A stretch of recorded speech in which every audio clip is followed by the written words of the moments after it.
Nous allons prier le Seigneur dans quelques instants. On ne récite pas des prières. Nous parlons à Dieu tout simplement comme un enfant parle à son Père.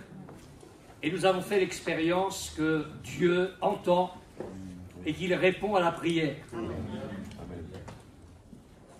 Il y avait des réunions sous un grand chapiteau, des réunions tous les soirs où un prédicateur annonçait l'évangile. Et une famille est venue, les parents sont venus avec un jeune garçon qui avait eu une malformation importante à un pied, ce qui fait qu'il n'avait pas une paire de chaussures normale. Pour un pied, il avait une paire de chaussures normale, pour l'autre, il avait une chaussure adaptée. Et puis, la famille est revenue tous les soirs, écouter l'évangile. Et au fur et à mesure que le petit garçon entendait parler de Jésus et de tout ce qu'il faisait, la foi est venue dans son cœur. Et chaque soir, il voyait des malades venir pour que le pasteur prie pour eux. Et le dernier soir, avant d'aller à la réunion, le petit garçon, il a dit aujourd'hui, on va acheter une paire de chaussures normales. Je veux une paire de chaussures normales. Alors les parents ont commencé à dire, mais qu'est-ce qui t'arrive? Il dit, je veux aller à la réunion, Jésus va me guérir, et je veux une paire de chaussures normales pour aller à la réunion. Alors les parents ont acheté la paire de chaussures en fonction du pied qui était normal, et puis le petit garçon est venu avec son carton. Il y a eu des chants comme tout à l'heure, il y a eu la prédication de la parole de Dieu, on y vient dans quelques minutes, et puis il y a eu la prière en faveur des malades. Alors le petit garçon est allé pour que le prédicateur prie pour lui. Et vous savez ce qui est arrivé? Ce que nous allons lire tout à l'heure dans la Bible. Instantanément, le pied de ce garçon est redevenu normal. Et voilà pourquoi nous prions dans nos réunions, parce que nous croyons dans le Christ vivant, tout-puissant, capable d'agir dans nos vies. Nous allons nous recueillir et prier ensemble. Nous te remercions pour ceux et celles qui sont venus dans cette réunion cet après-midi à l'écoute de l'Évangile. Seigneur Jésus-Christ, tu es vivant au siècle des siècles. Tu n'as pas changé. Je te rends grâce pour les adultes, je te rends grâce pour les jeunes qui sont ici. Tu connais les problèmes des uns et des autres, sur le plan moral, spirituel, physique, psychique peut-être. Tu sais de quoi chacun a besoin. Je veux prier pour que dans cette réunion, il y ait ton action puissante, divine, miraculeuse, afin que ceux qui sont entrés ici, avec leur fardeau, leur souffrance, puissent être délivrés parce que tu les aimes, parce que tu as une réponse parfaite pour chacun.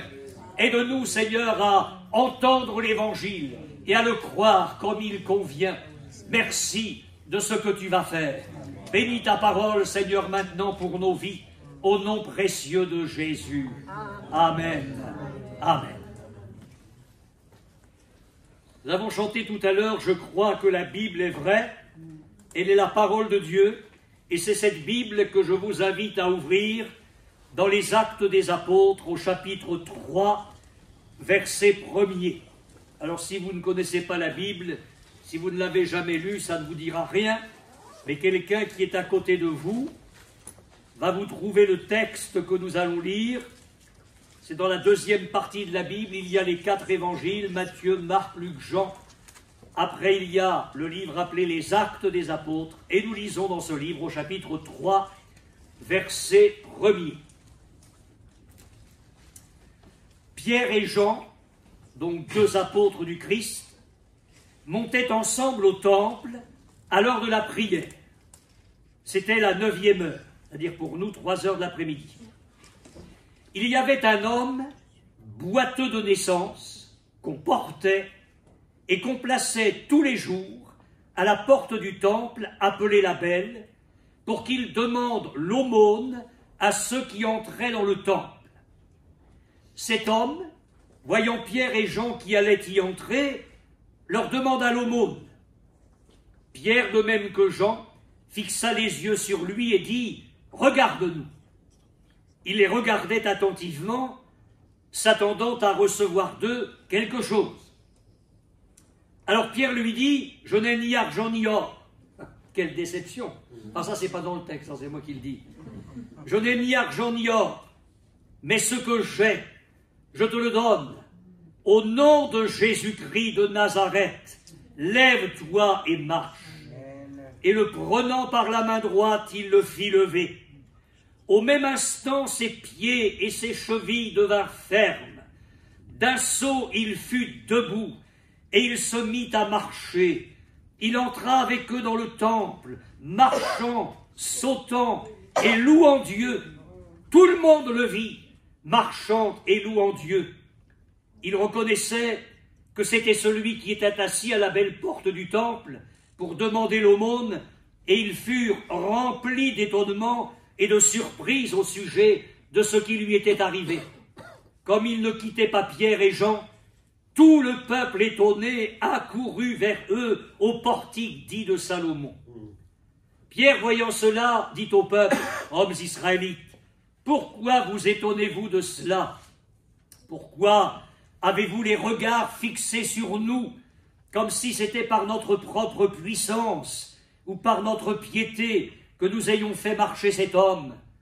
Le Dieu d'Abraham, d'Isaac et de Jacob, le Dieu de nos pères, a glorifié son serviteur Jésus, que vous avez livré et renié devant Pilate, qui était d'avis qu'on le relâche.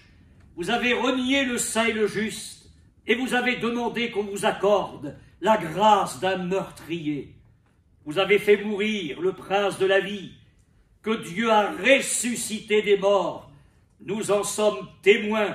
C'est par la foi en son nom que son nom a raffermi celui que vous voyez et connaissez.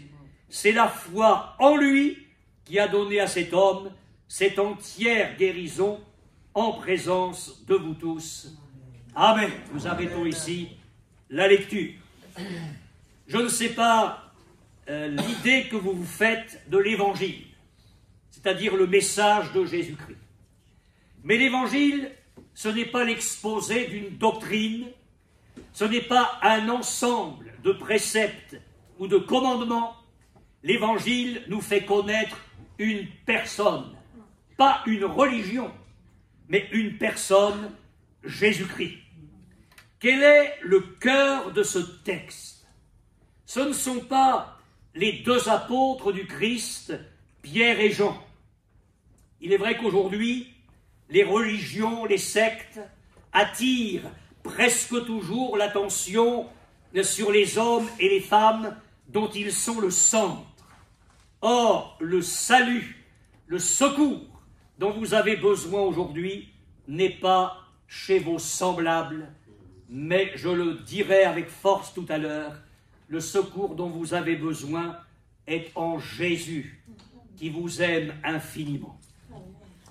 Le centre de ce texte, ce n'est pas la misère de cet homme boiteux. C'est vrai qu'il est dans une triste situation, triste condition physique, il dépend des autres, triste condition humaine parce que sur le plan social, ce n'est pas facile pour lui, sur le plan financier, ce n'est pas facile pour lui, il est boiteux de naissance, il est mendiant. Mais le centre de ce texte, ce n'est pas la misère de cet homme. Et cet après-midi, nous n'allons pas nous arrêter sur votre détresse, mais sur le secours que Jésus est prêt à vous accorder. Amen. Et puis le centre de ce texte, ce n'est pas le temple de Jérusalem, aussi magnifique qu'il ait pu être à l'époque. Vous savez qu'aujourd'hui, beaucoup de personnes sont conduites vers des édifices, vers des lieux particuliers, vers des pèlerinages. L'Évangile oriente nos cœurs différemment. Le cœur de ce texte, c'est le Seigneur Jésus. C'est ce moment où les apôtres du Christ se sont trouvés devant cet homme et où Pierre a dit « Je n'ai ni argent ni or, mais ce que j'ai, je te le donne. Au nom de Jésus-Christ, au nom de Jésus-Christ, lève-toi et marche. » Permettez-moi de vous parler courtement et simplement de Jésus cet après-midi. Vous dire tout d'abord que Jésus est vivant. Amen. En ce dimanche 12 mai 2024, la Bible dit que Jésus-Christ est le même hier et aujourd'hui et éternellement. J'ai bien précisé que ce texte se situait après les 4 évangiles. Or, les évangiles se terminent par la résurrection et l'ascension de Jésus. Le monde religieux a fêté l'ascension jeudi dernier. Ne me trompe pas, c'est bien ça. Eh bien, ce miracle dont nous parlons cet après-midi a eu lieu après l'ascension de Jésus. Écoutez bien l'apôtre Pierre. Au nom de Jésus-Christ de Nazareth, lève-toi et marche. Mais Pierre n'aurait pas parlé au nom d'un mort. Que pouvait être un mort pour un vivant? Or, Pierre était témoin de la résurrection de Jésus. Il a dit, Jésus est ressuscité, nous en sommes témoins. Je vous prêche cet après-midi un Jésus vivant qui vous aime et qui a le pouvoir d'intervenir dans votre vie. Jésus est plus grand et plus puissant que la longueur de la maladie. On apprendra par le chapitre suivant que cet homme avait plus de 40 ans. Or, il était boiteux de naissance. C'est-à-dire qu'après quelques mois, parce qu'il a été un bébé comme les autres, les parents se sont rendus compte qu'il ne marcherait jamais. Et après quelques mois, les parents ont commencé à le porter. Enfant, on l'a porté. Adolescent, on l'a porté. Jeune homme, on l'a porté. Adulte, on l'a porté. Le texte le dit. Je ne sais pas quel âge ont certains jeunes qui sont ici cet après-midi. Mais imaginez la vie d'un gars qui voit les autres vivre une vie normale et qui, lui, est dépendant des autres à cause de son infirmité. Au-delà de la souffrance physique, il y a une souffrance morale, il y a une détresse terrible. Et il avait plus de 40 ans. Eh bien, j'aimerais vous dire que Jésus n'est pas arrêté par cela. Il est plus grand que la longueur de la maladie.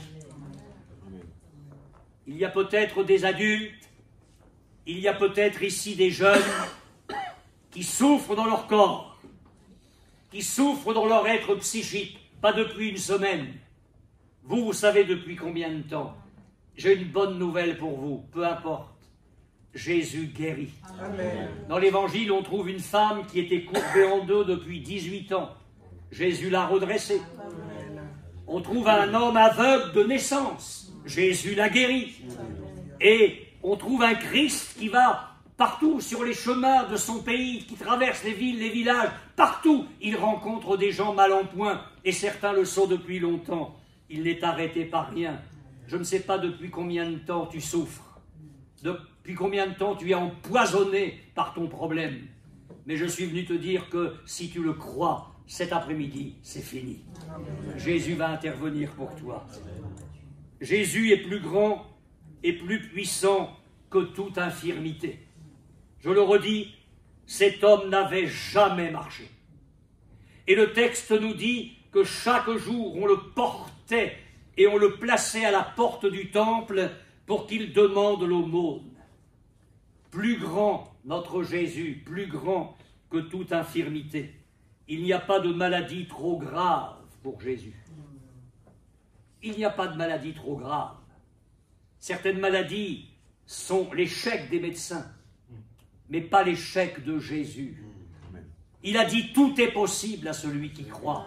Avant de remonter au ciel, il a dit « tout pouvoir m'a été donné dans le ciel et sur la terre ». Je voudrais vous dire que Jésus est plus grand et plus puissant que les êtres humains. Franchement, vous ne pensez pas qu'au début de sa vie, la famille a essayé de faire quelque chose pour ce garçon-là? Bien sûr que si. Quels sont les parents normaux qui, voyant leur enfant incapable de marcher, ne se démènent pas pour trouver une solution sur le plan physique? Peut-être ses amis l'ont entouré, ont essayé de lui apporter quelques réconforts, peut-être quelques connaissances. Il n'en demeure pas moins vrai que ce garçon-là, et puis plus tard cet homme, est resté avec son infirmité. Eh bien, Jésus est plus grand que nos semblables. Amen. Tes parents n'ont rien pu faire, ils t'aiment, mais ils ne peuvent rien. Ils envisagent une situation pour toi qui ne te rassure pas. J'aimerais te dire que Jésus est au-dessus de ça. Amen. Au-dessus de ça. Jésus est plus grand et plus puissant que les médecins. Et puisque le message va passer sur le net, je m'empresse de dire que nous n'avons rien contre la médecine et que nous rendons grâce à Dieu pour les bienfaits de la médecine. Amen. Mais ce que nous disons, c'est que si la médecine a ses guérisons, Jésus a ses miracles. Amen. Jésus peut aller au-delà. Et vous remarquez que pour cet homme, la guérison a été instantanée. Moi, j'aime ça dans l'Évangile, c'est qu'avec le Seigneur, ça ne traîne pas. Parfois, c'est notre foi qui traîne. Mais quand Jésus rencontre la foi dans un cœur, avec Jésus, ça ne traîne pas. Cet homme est assis à la porte du temple appelée la Belle. Il fait l'aumône. Pierre et Jean arrivent, ils vont dans le temple pour prier. Et Pierre et Jean portent les regards sur cet homme-là. Et Pierre dit, regarde-nous. Oh, il se dit, pour qu'eux me disent ça, on ne m'a jamais dit ça. Habituellement, on met une petite piécette. Là, pour qu'ils me disent, regarde-nous, c'est qu'ils ont certainement le pactole. Ils vont certainement sortir le carnet de chèques. Je n'ai ni argent ni or, le chaud et le froid. Mais ce que j'ai, je te le donne. Au nom de Jésus-Christ, lève-toi et marche. Et que dit la Bible? Au même instant. Avec Jésus, c'est tout de suite. Amen. Au même instant, ses pieds et ses chevilles devinrent fermes. D'un saut, il fut debout et il se mit à marcher. Il n'y a pas eu une amélioration progressive. Il n'y avait sûrement pas de kiné à l'époque. Il n'y a pas eu de rééducation. Cet homme n'a pas réappris à marcher ou appris à marcher. Au même instant, ses pieds et ses chevilles sont devenus fermes. Je crois vous avoir cité ce témoignage dans les mois passés. Nous étions en Haute-Normandie et une femme était atteinte d'une dépression nerveuse très, très, très profonde. Cette femme était comme une loque humaine. Et des chrétiens de l'Église lui ont parlé de Jésus et l'ont invité à une réunion. Et ce n'était pas une réunion comme cet après-midi, c'était une réunion de prière. Nous en avons où les chrétiens sont réunis uniquement pour prier. Et j'ai vu cette femme arriver à la réunion, j'avais jamais vu ça de ma vie. C'était, vous savez, comme un jouet d'enfant qu'on remonte, elle marchait comme une automate, comme ça. Vraiment, c'était impressionnant. Et ce soir-là, on a parlé aux chrétiens qui étaient là, de l'état de cette dame-là qui était venue au milieu de nous. Et l'Église a prié ce soir-là uniquement pour cette femme. Il y avait d'autres sujets, mais j'ai rien fait pour, hein. J'ai laissé le Seigneur faire les choses, mais tous les chrétiens ont prié pour cette femme, ils n'ont prié que pour ça. Et vous savez quoi? À la fin de la réunion, elle est ressortie comme une automate. Vous allez dire, bah alors, il faut savoir si Jésus le fait tout de suite ou pas. Et Madame Huchon est rentrée chez elle. Alors là, la suite. Ne me demandez pas de vous l'expliquer. Le lendemain matin, elle s'est réveillée comme une femme normale. Toute dépression était partie. Et je dis une femme normale, rééquilibrée. Son être intérieur avait été reconstruit par le Seigneur.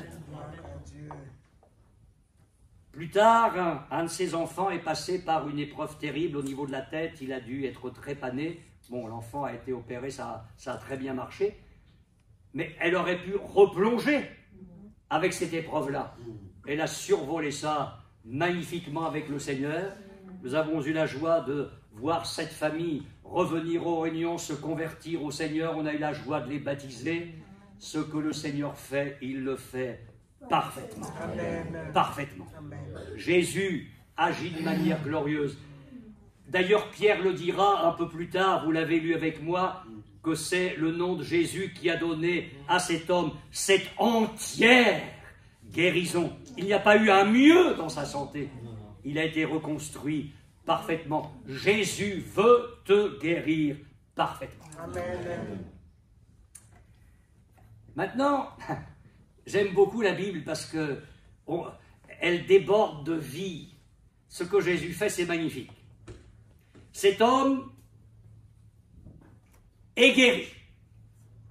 Bon, il se lève et il ne se contente pas de marcher. Il saute. Ah, il fallait que ça tienne, hein. Il fallait que ça tienne, il saute. Un kiné aurait dit, attention, doucement, doucement, doucement. Non, non, non, non. Mais qu'est-ce que je veux dire? C'est qu'au-delà de la guérison physique avec la cheville, il y a une guérison morale.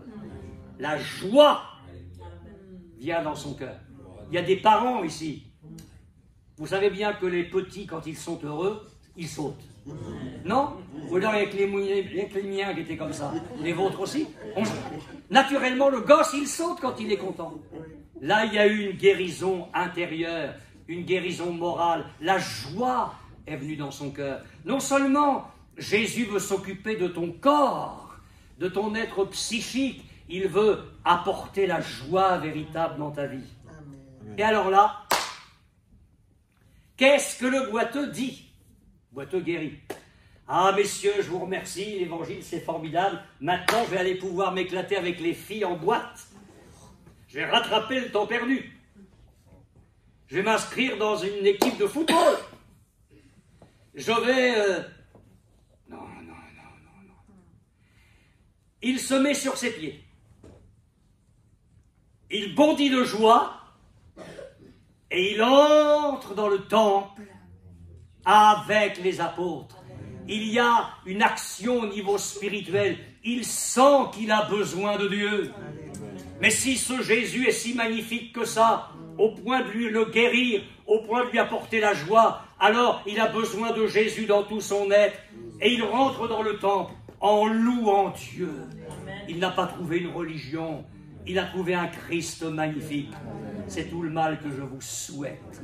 Que vous trouviez en Jésus celui qui est capable de s'occuper de votre être tout entier. Jésus est homme. Au nom de Jésus-Christ de Nazareth, Jésus a grandi dans un village, Nazareth, il a eu une petite bourgade, il a eu un village, il a eu une famille, il a eu des voisins. Mais c'est Jésus de Nazareth. Le nom de Jésus signifie Dieu sauve. Jésus n'est plus qu'un homme, c'est Dieu qui est venu sur la terre sous une forme humaine. Jésus est homme, mais il est Dieu, et c'est pour ça qu'il est capable des plus grandes choses. Je termine rapidement. Jésus a donné une mission à ses apôtres, puis à tous ceux qui prêcheraient l'Évangile. Il leur a dit, allez par tout le monde, prêchez la bonne nouvelle. Il a dit, allez dans la salle Europe à Mondeville, prêcher la bonne nouvelle. Je veux dire, c'est pas vrai, c'est pas écrit. Tout le monde. Enfin, la salle Europe à Mondeville, elle n'est pas sur la planète Mars. Donc, on est bien dans la parole de Jésus cet après-midi. Oui ou non? On proclame l'évangile, on le chante dans cette salle parce que Jésus a dit de le faire. Et puis, il a dit aussi, voici les miracles qui vont accompagner ceux qui auront cru en mon nom. ils imposeront les mains aux malades et les malades seront guéris. Ce n'est pas une affaire de guérisseur, de magnétiseur, de rebouteux, ça n'a rien à voir avec tout ça. C'est l'ordre du Christ. Ce n'est pas les apôtres qui guérissent, c'est Jésus quand les apôtres obéissent au Christ et ont leur foi dans le Seigneur. Et après leur avoir parlé, le Seigneur est monté au ciel. Et les apôtres sont allés partout. Et il est dit que le Seigneur travaillait avec eux et confirmait sa parole par les miracles qui l'accompagnaient. Il agissait avec ses apôtres et il confirmait la parole de Dieu. C'est pourquoi Pierre dit « Ce que j'ai, je te le donne. » Ce que j'ai. Pierre savait ce que le Christ était capable de faire. Et Jésus agit de façon indiscutable. Au moment où cet homme se lève guéri, tout le monde l'a vu. Tout le monde l'a vu. Vous savez, rassurez-vous, hein, nous ne sommes pas une secte secrète. Les réunions ne sont pas faites ici pour des initiés. Nous ne sommes pas là dans des choses obscures, clandestines, bizarres. N'importe qui peut venir. Et ce que nous disons, ce que nous faisons, peut être à la lumière de tous, à l'écoute de tous. Ça s'est passé publiquement. L'évangile n'est pas quelque chose qui est caché, clandestin. C'est une bonne nouvelle pour tous. Tout le monde le vit et il reconnaissait que c'était celui qui était assis à la belle porte du temple. Qu'est-ce que Dieu attend de vous? C'est beau, hein, tout ça? C'est beau. C'est pas un rêve, c'est une réalité pour vous. Qu'est-ce que Dieu attend de vous? Pas la confiance dans un pouvoir humain. Si vous vous confiiez en moi, vous seriez déçus. Je n'ai pas la confiance dans des mérites. Vous n'en avez pas, je n'en ai pas. C'est pas ça que Dieu attend. Dieu attend la foi. La foule est arrivée, et elle a dit, oh là là là là, mais qu'est-ce que c'est que ces gars-là? Ils avaient tous les yeux fixés sur les apôtres. Sur le plan humain, on peut comprendre.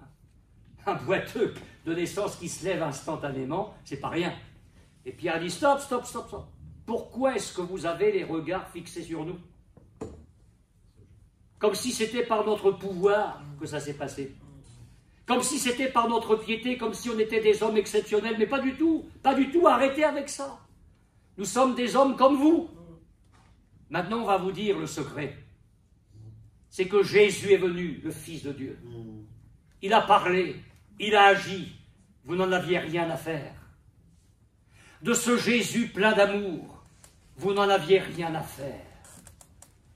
Il est venu de ville en ville, de village en village, il a fait des choses extraordinaires. Et vous l'avez rejeté.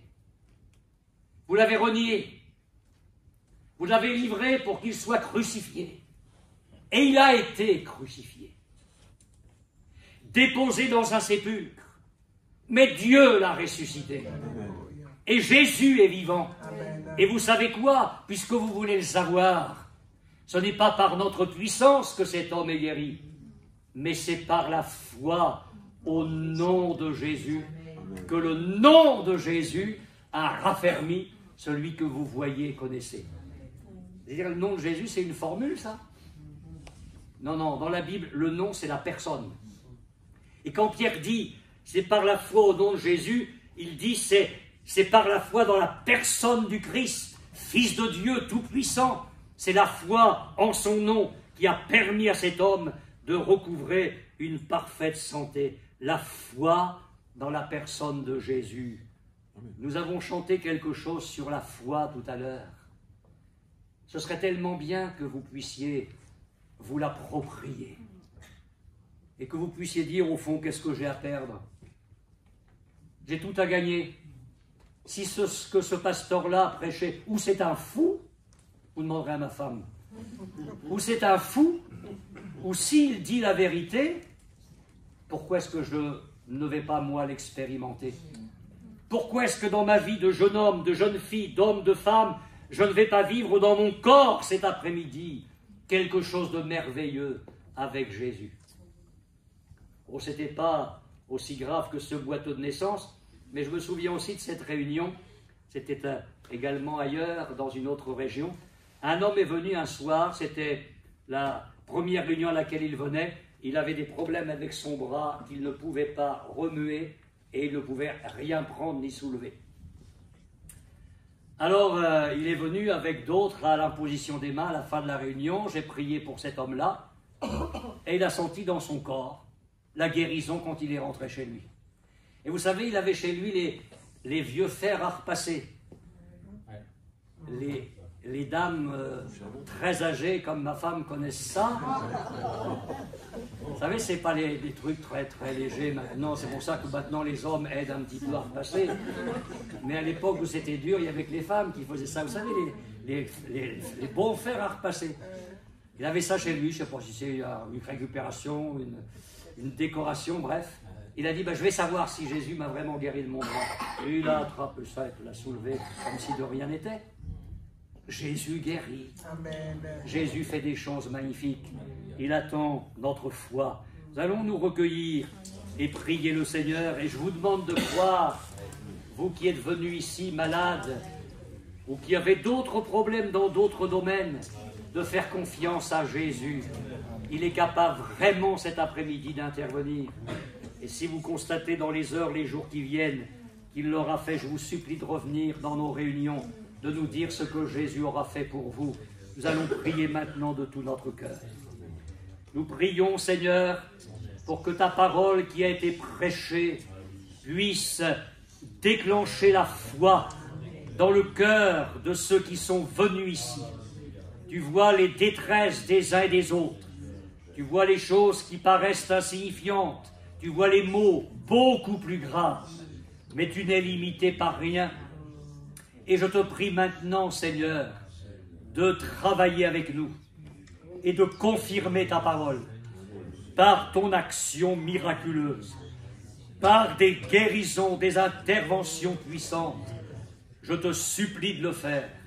Merci de ce que tu vas agir dans ta grâce.